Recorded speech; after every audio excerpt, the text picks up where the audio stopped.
আল্লাহর নবী হযরত দাউদ আলাইহিস সালামের তেলাওয়াত শুনে আকাশের পাখিরা, গাছপালা, পাহাড় পর্বত, এমনকি সমুদ্রের গভীরে থাকা মাছেরাও উপকূলে চলে আসতো। মহান আল্লাহ তাআলা হযরত দাউদ আলাইহিস সালামকে এমন এক অনন্য নিয়ামত দান করেছিলেন যা দুনিয়ার আর কাউকে আল্লাহ তাআলা দান করেননি।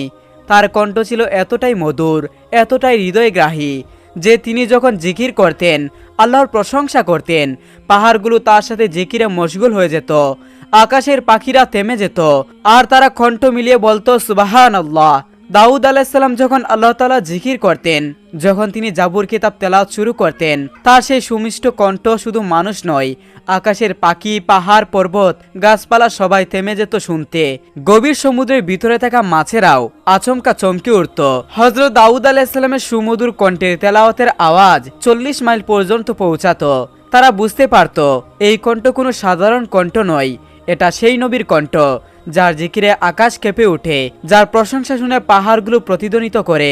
আল্লাহ তাআলা হযরত দাউদ আলাইহিস সালামকে অনেক অলৌকিক ক্ষমতা দান করেছিলেন। হযরত দাউদ আলাইহিস সালামের যুগে একদল বনি ইসরায়েলের লোকেরা বসবাস করত। তাদের পেশা ছিল শুধু মাছ ধরা। তারা সমুদ্র থেকে মাছ ধরে তাদের জীবিকা নির্বাহ করত। একদিন হযরত দাউদ আলাইহিস সালাম তার ইবাদতখানায় ধ্যানমগ্ন হয়ে বসেছিলেন। তখন মহান আল্লাহ রাব্বুল আলামিন তিনাকে এক গায়েবী আওয়াজের মাধ্যমে জানিয়ে দিলেন, হে দাউদ, তুমি তোমার উম্মতকে জানিয়ে দাও তারা যেন শনিবারের দিন ব্যবসা বাণিজ্য বন্ধ রাখে এবং আল্লাহর ইবাদত করে আর মাছ ধরা থেকে যেন বিরত থাকে, কেননা এই দিন তোমাদের জুমার দিন। এই দিনকে আমি তোমাদের ইবাদতের দিন হিসেবে ঘোষণা করেছি। পরের দিন হযরত দাউদ আলাইহিস সালাম আল্লাহ রাব্বুল আলামিনের নির্দেশ অনুযায়ী বনি ইসরাইলদেরকে ডেকে বলল, হে বনি ইসরাইলগণ, তোমরা শনিবারে আল্লাহ রাব্বুল আলামিনের ইবাদত করবে এবং সব ধরনের ব্যবসা বাণিজ্য ও মাছ ধরা থেকে বিরত থাকবে। আল্লাহ তাআলাকে অন্তর দিয়ে ভয় করো এবং তার হুকুম মেনে চলো, তাহলে তোমাদের মঙ্গল হবে। এই কথা তাদেরকে বলে হযরত দাউদ আলাইহিস সালাম সেই জায়গা ত্যাগ করল। দেশের অধিকাংশ লোক নবী দাউদ আলাইহিস সালামের কথা যথাযথ মর্যাদা দিত আর দেশের আইনের প্রতি শ্রদ্ধাশীল থাকত। কিন্তু সমুদ্রের তীরে বসবাস করত একদল বনি ইসরায়েলি লোক। তারা প্রথম সময় শরীয়তের আইন মেনে চলত, কিন্তু পরবর্তীকালে বিভিন্ন চালাকি অবলম্বন করত। শনিবার দিন আল্লাহর ইবাদত করার জন্য সবাই দল বেঁধে ইবাদত পালন করার জন্য চলে যেত, কিন্তু বনি ইসরায়েলের কিছু লোক ইবাদতখানায় না গিয়ে লুকিয়ে লুকিয়ে সমুদ্রের তীরে গিয়ে হাজির হতো। তারা খেয়াল করে দেখলো যে শনিবার দিন সমুদ্রের তীরে প্রচুর পরিমাণে মাছ আসতো। এটা দেখে তাদের মনে মাছ ধরার লোভ জেগে উঠল। তারা বলতে লাগলো, সপ্তাহের মধ্যে আর কোনো দিনেও এইরকম মাছ দেখা যায় না, তাই শনিবার দিন আমাদের মাছ ধরা উচিত, তাহলে সপ্তাহের আর কোনো দিনও মাছ ধরার প্রয়োজন হবে না। তখন তাদের মধ্য থেকে বলল, কিন্তু কিভাবে? তারপর ওই ব্যক্তিটি বলল, সমুদ্রের তীরে আমরা বড় বড় কূপ তৈরি করব এবং সেখানে জাল ফেতে রাখবো, পরের দিন এসে সেই মাছগুলো ধরে নিয়ে যাব। এই কথা বলার পর তারা বাড়ি থেকে রওনা হলো। অতঃপর এই পরিকল্পনা অনুসারে তারা কাজ শুরু করলো। আল্লাহর আইন অমান্য করে তারা এভাবে মাছ ধরতে লাগলো। তারা দেখলো আল্লাহর পক্ষ থেকে কোনো বিপদ আসেনি, তাই তাদের সাহস আরো বেড়ে গেল। এরপর অনেকদিন এভাবে মাছ ধরে তারা প্রচুর ধন সম্পদের মালিক হয়ে গেল। অপরদিকে এই বংশের অনেক লোক ছিল, তারা শরীয়তের আইন মেনে চলত, মহান আল্লাহ তাআলাকে ভয় করে চলত। তাই তারা সকলেই একদিন ওই লোকগুলোর নিকট হাজির হলো এবং বলল, প্রিয় ভাইয়েরা, আপনারা শনিবারে মাছ ধরা বন্ধ করুন, কেননা আল্লাহ তাআলা এই দিনকে ইবাদতের জন্য নির্বাচন করেছেন। এই হুকুম অমান্য করলে আপনাদের বিপদ আসতে পারে। তখন ওই দলের একজন নেতা তাদেরকে টাটকা বিদ্রূপ করে বলল, শরীয়তের সঙ্গে মাছ ধরার কি সম্পর্ক? এই ধরনের আদেশ কোনো নবী জামানায় দেখা যায়নি, এই কথায় কোনো যুক্তি নেই। অতঃপর এই হুকুম আমরা মানতে পারবো না। শনিবার দিন আমরা প্রকাশ্যে মাছ ধরব, তবে দাউদ আলাইহিস সালাম যদি এর কোনো কল্যাণকর দিক দেখাতে পারে তবে এটা মেনে নিব। অতঃপর তোমরা যাও, এই বিষয়ে জিজ্ঞাসা করে এসো। অতঃপর কয়েকজন লোক হযরত দাউদ আলাইহিস সালামের নিকট হাজির হলো এবং দাউদ আলাইহিস সালামের সাথে তর্ক বিতর্ক করে বলল। তখন হযরত দাউদ আলাইহিস সালাম তাদেরকে বলল, আল্লাহ তাআলা তোমাদের লোভ লালসা থেকে দূরে রাখার জন্য মাছ ধরা নিষেধ করেছেন। অতঃপর শনিবার দিন মাছ ধরা থেকে বিরত থাকা তোমাদের জন্য মঙ্গলজনক বলে হবে আমি মনে করি। অতঃপর বনি ইসরায়েলের লোকেরা হযরত দাউদ আলাইহিস সালামের এই কথা শোনার পর তাদের নেতার কাছে এসে ওই সমস্ত কথা খুলে বলল। তখন তাদের নেতা বলল, দাউদ নবীর এই কথা মেনে চলা আমাদের পক্ষে সম্ভব নয়। অতঃপর আগামী দিন শনিবার তোমরা মাছ ধরার কাজ চালিয়ে যাবে, তোমরা ভয় পেও না, কিছুই হবে না। এর আগেও মাছ শিকার করে আমরা অনেক ধন সম্পদের মালিক হয়েছি। অতএব আমার কথা শুনে চললে তোমাদের সকলেরই মঙ্গল লাভ হবে। এই কথা শোনা মাত্রই সেখানে থাকা সমস্ত বনি ইসরায়েলিরা আনন্দে আত্মহারা হয়ে পড়ল। অতঃপর পরের দিন শনিবার মৎস্যজীবীদের মধ্য থেকে মাত্র কয়েকজন আল্লাহর ইবাদত করার জন্য দাউদ আলাইহিস সালামের নিকট হাজির হলো এবং বেশিরভাগ মৎস্যজীবী হযরত দাউদ আলাইহিস সালামের কথা অমান্য করে ভোরবেলা সমুদ্রে মাছ ধরতে চলে গেল। সারাদিন আনন্দ করে মাছ ধরল এবং সেগুলো বিক্রি করে অনেক টাকা উপার্জন করলো। রাতের বেলায় তারা সবাই নিজের বাড়িতে চলে আসলো। পরের দিন ভোরবেলা যখন কয়েকজন লোক ইবাদত করার জন্য যাচ্ছিল তখন তারা দেখলো সমস্ত এলাকা একেবারে নিশ্চুপ। এটা দেখে একজন অপরজনকে জিজ্ঞাসা করলো, আচ্ছা বলুন তো ভাই, আজকে এত নীরব কেন? কি হয়েছে? আজকে কি তারা মাছ ধরতে যাবে না? তখন অপর ব্যক্তি বলল, আমি তো কিছু বুঝতে পারছি না। অন্যদিন সকল জেলেরা হইচই করে মাছ ধরতে যায়, কিন্তু এত নিস্তব্ধতা কখনোই দেখা যায়নি। চলুন আমরা সবাই সেখানে গিয়ে দেখি। এই বলে তারা সবাই পাশের বাড়ির ভিতরে চলে গেল। সেখানে গিয়ে তারা যা দেখলো তা দেখে তাদের শ্বাস বন্ধ হয়ে গেল। তারা দেখলো একদল বড় বড় বানর মাটিতে পড়ে গড়াচ্ছে। ওই লোকগুলোকে দেখা মাত্রই বানরগুলো তাদের পায়ের কাছে এসে হাউমাউ করে কাঁদতে লাগলো। সেই মুহূর্তে কয়েকজন মেয়ে লোক এসে বলল, গতকালকে নিষেধ করা পরেও তারা লোভ লালসায় মাছ ধরতে গিয়েছিল। আল্লাহ রব্বুল আলামিন শনিবার দিন মাছ ধরতে বিরত থাকতে বলেছিলেন, কিন্তু তারা তা শুনেনি। আল্লাহ এবং নবীর কথা না শোনার কারণে তারা সকলে বানরে রূপান্তরিত হয়েছে। এখন আপনারা যদি হযরত দাউদ আলাইহিস সালামের নিকটে এদের হয়ে ক্ষমা প্রার্থনা করেন তাহলে তারা হয়তো জীবন ফিরে পাবে। তখন ওই লোকগুলো বলল, সময় থাকতে তারা এই বিষয়গুলোর প্রতি খেয়াল করেনি, আমাদের তো কিছুই করার নেই। তবু আমরা এই কথা হযরত দাউদ আলাইহিস সালামের নিকটে গিয়ে বলবো। এই বলে তারা সেখান থেকে চলে আসলো। অতঃপর একদল লোক তাদের পক্ষ থেকে হযরত দাউদ আলাইহিস সালামের কাছে হাজির হলো এবং ঘটনা বর্ণনা করে বলল, তাদেরকে ক্ষমা করে দিন এবং মানুষের রূপে ফিরিয়ে দিন। তখন হযরত দাউদ আলাইহিস সালাম বলল, ক্ষমা করার মালিক একমাত্র আল্লাহ তাআলা, যদি তিনি ক্ষমা করেন তাহলে করতে পারেন। অনেক তাফসীর কারকদের বর্ণনা অনুযায়ী ওই বানরগুলো মাত্র 3 দিন বেঁচে ছিল, তারপর তারা ধ্বংস হয়ে যায়। আর যারা আল্লাহকে ভয় করেছিল এবং হযরত দাউদ আলাইহিস সালামের কথা মেনে চলত তাদের কিছু হয়নি। অতঃপর তারা সুখে শান্তিতে বসবাস করতে লাগলো। একদিন বনি ইসরায়েলের লোকেরা এসে হযরত দাউদ আলাইহিস সালামের নিকট বলল, হুজুর, আমাদের কিছু কিয়ামতের আলামত দেখান যাতে আমাদের ঈমান আরো মজবুত হয়। হযরত দাউদ আলাইহিস সালাম বনি ইসরায়েলকে বলল, আগামী 3 দিন পর ঈদ, তোমরা ঈদের দিন ময়দানে এসো, তাহলে তোমাদেরকে কিয়ামতের কিছু নমুনা দেখাতে পারবো। এই বলে হযরত দাউদ আলাইহিস সালাম তাদেরকে বিদায় করলেন। ওই সময় বনি ইসরায়েলদের মধ্যে একজন ধনী ব্যক্তি ছিল, তার অনেক টাকা পয়সা ও অনেক ধন সম্পদ ছিল।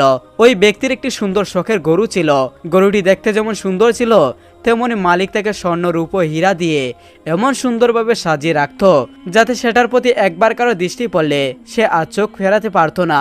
সে গরুটিকে মাঠে মুক্তভাবে ছেড়ে দিত।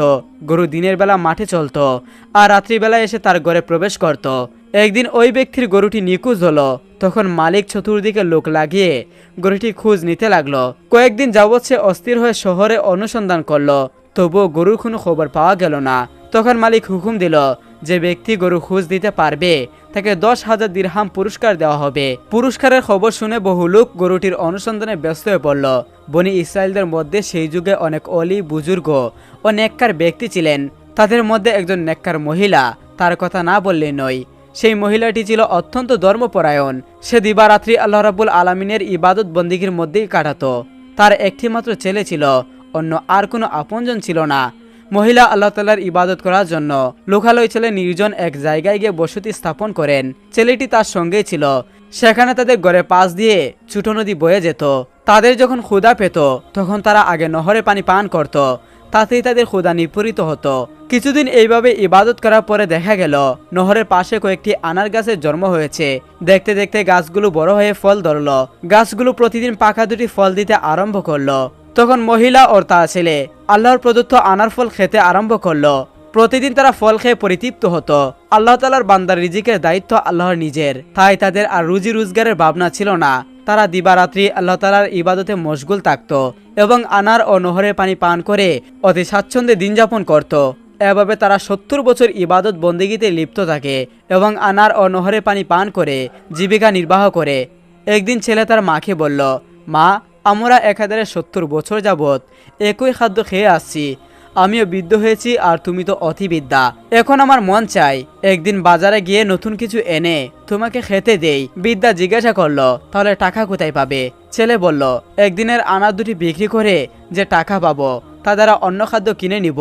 তার মা বলল, বাবা, আল্লাহ তাআলা সন্তুষ্ট হয়ে যে খাদ্য আমাদেরকে দিচ্ছেন তার উপর সন্তুষ্ট থাকা উচিত। বিকল্প কোনো চিন্তা করা আল্লাহ তাআলার না শুকরিয়া হবে। অতঃপর আমাদের নতুন কোনো খাদ্যের প্রয়োজন নেই। আমরা আল্লাহ তাআলার তরফ থেকে যা পাচ্ছি তাই আমাদের জন্য যথেষ্ট। অতঃপর আমি তোমাকে দুর্ভাবনা করতে নিষেধ করছি। ছেলে তার মায়ের উপদেশে সন্তুষ্ট হলো না। সে বারবার তার মাকে একই কথা বলে বিরক্ত করতে লাগলো। অবশেষে তার মা বলল, যাও, তোমার যা ইচ্ছে তাই করো। ছেলে তখন সেই দিনের আনাজ দুটি বাজারে নিয়ে গেল এবং বাজারে তা বিক্রি করে সেই টাকা দ্বারা বিভিন্ন ধরনের খাদ্য নিয়ে আসলো। প্রথমে তার মা ছেলের ক্রয় করা কোনো খাদ্যই খেলো না। ছেলে তখন বলল, মা, তুমি কিছু না খেলে আমিও খাবো না, সমস্ত খাদ্য ফেলে দিব। তখন তার মা বাধ্য হয়ে খাবারগুলো খেলো, সেও পেট ভরে খেলো। পরের দিন দেখা গেল গাছে আর আনার ধরেনি। তখন মা ও ছেলে খুবই দুশ্চিন্তাগ্রস্ত হয়ে পড়ল। এক এক করে 3 দিন অতিবাহিত হলো, গাছে আর কোনো ফল এলো না। তখন তারা উভয়ে অনাহারে দুর্বল হয়ে গেল। তারা শুধু নহরের পানি পান করে দিন অতিবাহিত করতে লাগলো। একসময় একটি স্বাস্থ্যবান ও সুন্দর সাজসজ্জিত গরু এসে তাদের দরজায় ঘোরাঘুরি করতে লাগলো। দ্বিতীয় দিন গরুর জবান খুলে গেল। সে বৃদ্ধাকে বলল, মা, আমাকে জবাই করে আমার গোশত খান, আমি আপনাদের জন্য হালাল। অতঃপর হালাল গোশত খেতে আপনাদের আপত্তি থাকা উচিত নয়। বৃদ্ধা ও তার ছেলে গরুর মুখে ভাষা শুনে খুবই চিন্তাগ্রস্ত হয়ে পড়ল। বৃদ্ধা বলল, খার গরু খেয়ে আবার বিপদের সম্মুখীন হব। ছেলে বলল, গরু নিজেই বলছে সে আমাদের জন্য হালাল, এজন্য অপরাধ হলে তা হবে গরুর, আমাদের কোনো অপরাধ হবে না। অতএব মা, আমরা গরুটিকে জবাই করে তার গোশত খেয়ে ক্ষুধা নিবারণ করি। গরুটি আজ 3 দিন যাবৎ আমাদের দ্বার প্রাপ্ত এসে দাঁড়িয়ে থাকে। আল্লাহ তাআলা আমাদের খাদ্য পরিবর্তন করে দেওয়ার জন্য আনার বন্ধ করে গরু পাঠিয়েছেন। বৃদ্ধা ও ছেলের কথা শেষ পর্যন্ত রাজি হলো। যখন ছেলেটি গরু জবাই করার জন্য গরুর কাছে আসলো, গরু তখন তার গার মাটির সঙ্গে মিশিয়ে জবাইয়ের পরিবেশ সৃষ্টি করে দিল। ছেলে কোনো লোকজন ছাড়া একাই গরু জবাই করলো। এতে তার কোনো রকম অসুবিধা হলো না। গরুর মাংস কেটে তারা অল্প সময়ের মধ্যে তারা খেয়ে ক্ষুধা জ্বালা পরিপূর্ণ করলো। বাকি মাংস খাবার জন্য বাকি দিনের জন্য রেখে দিল। বনি ইসরায়েলদের সম্পদশালী ব্যক্তি ছিল ওই সুন্দর গরুর মালিক। সে কয়েকদিন যাবৎ গরুটি হারিয়ে অনেক লোক লাগিয়ে দিয়েছিল। বনি ইসরায়েল সম্প্রদায়ের মধ্যে এক দিলালা নামক এক মহিলা ছিল। সে 10,000 দিরহামের লোভে বাড়ি বাড়ি গিয়ে গরু অনুসন্ধান করতে আরম্ভ করলো। অনেক বাড়ি অনুসন্ধানের পরে এক সময় সে বিদ্যার কুটিরে এসে উপস্থিত হলো। তখন পর্যন্ত গরুর চামড়া ও হাড় বাহিরে বিক্ষিপ্ত অবস্থায় পড়েছিল। দিলালা এগুলো দেখে অনেকটা আশাবাদী হলো। সে তখন বিদ্যার ঘরে গিয়ে দেখলো বিদ্যা ও তার ছেলে খাবার খাচ্ছে। তখন দিলালা বলল, তোমরা খাবার খাচ্ছ? গরুটি হয় দেখতে খুবই সুন্দর ছিল, তাহলে তার খাবার খেতে ভালোই হবে, আমাকে একটু দাও না। তখন বিদ্যা থেকে একটু খাবার খেতে দিল। দিলালা খাবার নিয়ে বের হয়ে গেল এবং বলল, আমি এটা বাড়িতে নিয়ে মজা করে খাবো। কিন্তু দিলালা সেখান থেকে বের হয়ে দ্রুত গরুর মালিকের বাড়িতে গিয়ে তাকে দ্রুত খবরটুকু জানালো। সে বলল, আমি আপনার গরুর খবর নিয়ে এসেছি, এখন আমাকে আমার প্রাপ্য বকশিশ দিয়ে দিন। গরুর মালিক তাকে একত্রে 10,000 দিরহাম দিয়ে দিল এবং বলল, বলো আমার গরু কোথায়? দিলালা বলল, গরু জীবিত নেই। নির্জন জঙ্গলের মাঝে এক বৃদ্ধা ও তার ছেলে বসবাস করে। তারা ইবাদতের বান ধরে সেখানে ইবাদতখানা তৈরি করে। সেখানে দিবারাত্রি ইবাদতের নামে চুরি ডাকাতি করছে।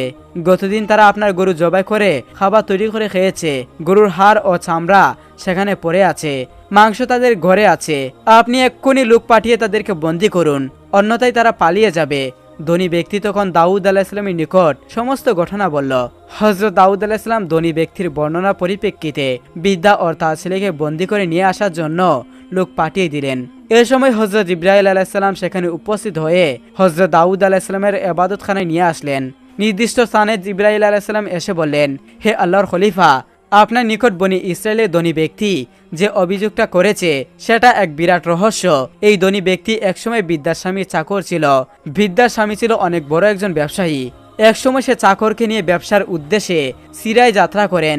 তখন তিনি 500 উট, ছাগল ও অন্যান্য মালপত্র নিয়ে যাত্রা করেন। ইতিমধ্যে এক নীরব স্থানে যাত্রা অতিবাহিত করেন এবং সেখানেই তিনি রাত্রি যাপনে চিন্তা করলেন। তিনি যখন রাত্রি যাপন করছিলেন এবং গভীর ঘুমে নির্ভর ছিলেন, এ সময় চাকরের মাথায় কুবুদ্ধি আসলো। আচ্ছা করে দেখলো তার মুনিব ঘুমন্ত এবং এই সময় তার মুনিবের গলায় চুরি লাগিয়ে দিল আর তাকে হত্যা করে সমস্ত মালপত্র নিয়ে মিশরে যাত্রা করলো। মিশর গিয়ে সমস্ত মালপত্র বিক্রি করে বিপুল অর্থ সম্পদের মালিক হয়ে গেল। শুধুমাত্র এই গরুটি বিক্রি না করে সাথে নিয়ে আসলো। দীর্ঘদিন পরে দেশে এসে সে বড়লোক হয়ে গেল। লোকজন, কর্মচারী ও বন্ধু বান্ধব যদিও অল্প সময়ের মধ্যে একজন বিশিষ্ট ব্যক্তির মর্যাদা অর্জন করলো। অনেকে তার মনিবের কথা জিজ্ঞাসা করলে সে বলে সে বহুদিন পূর্বে একা একা সিরিয়া গিয়েছিল, তারপর আর কোনো সাক্ষাৎ হয়নি। এখন যে গরুটি বিদ্যা ও তার ছেলে জবাই করে খেয়েছে এটি বিদ্যার স্বামীর গরু। আর এই ধনী ব্যক্তির যা সয় সম্পদ আছে সবই বিদ্যার স্বামীর সম্পদ। অতঃপর এই ঘটনাকে সম্মুখে রেখে আপনি অভিযোগ নিয়ে সম্মত রায় প্রদান করবেন। এই কথা বলে হযরত জিবরাইল আলাইহিসসালাম সেখান থেকে চলে গেলেন। হযরত দাউদ আলাইহিসসালামের লোকজন যথাসময় বিদ্যা ও ছেলেকে বন্দী করে নিয়ে এসেছে। হযরত দাউদ আলাইহিসসালাম বন্দীদেরকে যত্ন সহকারে রাখার হুকুম দিলেন এবং ধনী ব্যক্তিকে বললেন, তুমি ঈদের দিন ঈদের ময়দানে আমার সাথে দেখা করবে। আমি ঈদের ময়দানে তোমার অভিযোগের রায় প্রদান করব। তেমনি কিয়ামতের আলামত দেখাবো। পরের দিন ঈদ উপলক্ষে বহু মানুষ ময়দানে জামাতে এক হতে আরম্ভ করলো। বিশেষ করে ঈদের ময়দানে কিয়ামতের নমুনা দেখার জন্য ওয়াদা করেছেন স্বয়ং নবী। তাই বিদ্যা, যুবক, যুবতী, পুরুষ ও মহিলা দলে দলে এসে পূর্বে স্থান ভর্তি করে ফেলল। প্রতি বছরের তুলনায় এই বছর ময়দানে অনেক গুণ মানুষ উপস্থিত হয়েছিল। হযরত দাউদ আলাইহিসসালাম সুরলিত কণ্ঠে প্রথমে জাবুর কিতাব তেলাওয়াত পাঠ করলেন। মানুষ তার সুকণ্ঠ তেলাওয়াত নিঃশব্দে শুনছিল। তারপর তিনি দ্বীনি আলেম সম্পর্কে কিছু খুতবা পেশ করলেন। সবশেষে গরুর মালিককে, জবাইকারী বিদ্যা ও তার ছেলেকে হাজির করা হলো। প্রথমে খলিফা গরুর মালিককে বলল, বিদ্যা অভাবের তাড়নায় তোমার গরু জবাই করে খেয়েছে। এদের অভাব মোচনের ক্ষেত্রে আমার সতর্ক থাকা উচিত ছিল, কিন্তু আমি যথাসময়ে সেটা করতে ব্যর্থ হয়েছি, যার ফলে এরা তোমার গরুটি জবাই করতে বাধ্য হয়েছে। অতএব তুমি তাদেরকে ক্ষমা করে দাও। ওই ধনী ব্যক্তি বলল, না, আমি ক্ষমা করতে সম্মতি নই, আপনি ন্যায়সঙ্গত বিচার করুন। তখন খলিফা বলল, আচ্ছা ঠিক আছে, আমি গরুর ক্ষতিপূরণ, গরুর উপযুক্ত দামটা দিয়ে দিচ্ছি, তারপরেও তুমি বিদ্যা ও তার ছেলেকে ক্ষমা করে দাও। গরুওয়ালা ধনী ব্যক্তি বলল, আপনার দরবারে ক্ষমা প্রদর্শন করতে আসিনি, আমি এসেছি ন্যায় বিচার পেতে। এমন সময় হযরত জিবরাইল আলাইহিসসালাম এক আওয়াজ দিয়ে হযরত দাউদ আলাইহিসসালামকে বললেন, হে আল্লাহর খলিফা, বিচারপাতি ন্যায় বিচার পেতে এসেছে বলে আপনার নিকট কয়েকবার উচ্চারণ করেছে, অতএব আপনি ন্যায় বিচার করে দিন। ক্ষমার মাধ্যমে আপোষ নিপাশের কোনো মাধ্যম নেই। হযরত দাউদ আলাইহিসসালাম তখন বিদ্যাকে বলল, এই ব্যাপারে তোমাদের কি বক্তব্য আছে? বিদ্যা বলল, হুজুর, আমার স্বামী একজন নেককার ব্যবসায়ী ছিলেন। তিনি চিরদিন তার ব্যবসায়ের অর্ধেক অংশ গরিব দুঃখীদের মাঝে দান করতেন। একদা তিনি ব্যবসার উদ্দেশ্যে সিরিয়ায় গমন করলেন।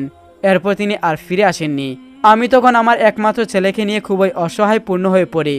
আমার আওতায় যে ধন সম্পদ ছিল তা দুষ্ট মানুষেরা আত্মসাৎ করে নেয়। ফলে আমাদের খুবই অভাবে পড়তে হয় এবং অভাব অবস্থায় আমার দিন কাটতে থাকে। তখন আমি মনে মনে চিন্তা করতে লাগলাম, এভাবে অভাবের কারণে মৃত্যুবরণ চাইতে আল্লাহর নাম স্মরণ করতে করতে মৃত্যুবরণ করা অনেক ভালো। তাই আমি ঘরবাড়ি ছেড়ে ময়দানে একখানি খুঁটি তৈরি করে আল্লাহর ইবাদতে মশগুল হই। এখানে আল্লাহ তাআলা মূল্যবান পানি ও ফলমূল দান করে রিজিকের ব্যবস্থা করে দিলেন। আমরা দীর্ঘ 70 বছর যাবৎ আল্লাহর প্রদত্ত এই রিজিককে ইবাদতে লিপ্ত থাকি। এর মধ্যে আমার ছেলে বায়না ধরল যে নতুন কিছু খাদ্য খাবে। তখন আমি তাকে বললাম, তুমি টাকা পাবে কোথায়? তখন আমার ছেলে ওই আনা দুটি বিক্রি করে নতুন খাদ্য কিনে আনার জন্য কথা ভাবল। আমি প্রথমে রাজি হচ্ছিলাম না, কিন্তু পরবর্তীতে ছেলের আবদারে রাজি হই। যখন আমার ছেলে এই আনা দুটি বিক্রি করে নতুন খাদ্য ক্রয় করে আনলো, তখন আল্লাহ রাব্বুল আলামিন আমাদের সেই রিজিকের ব্যবস্থা বন্ধ করে দিলেন এবং গাছে আর নতুন করে আনার ধরল না। এই অবস্থায় 3 দিন অতিবাহিত হয়। তখন আমরা ক্ষুধার তাড়নায় অস্থির হয়ে পড়ি। আর সে সময় এই গরুটি এসে আমাদের দরজায় শুয়ে থাকতো। তৃতীয় দিন গরুর জবান খুলে গেল।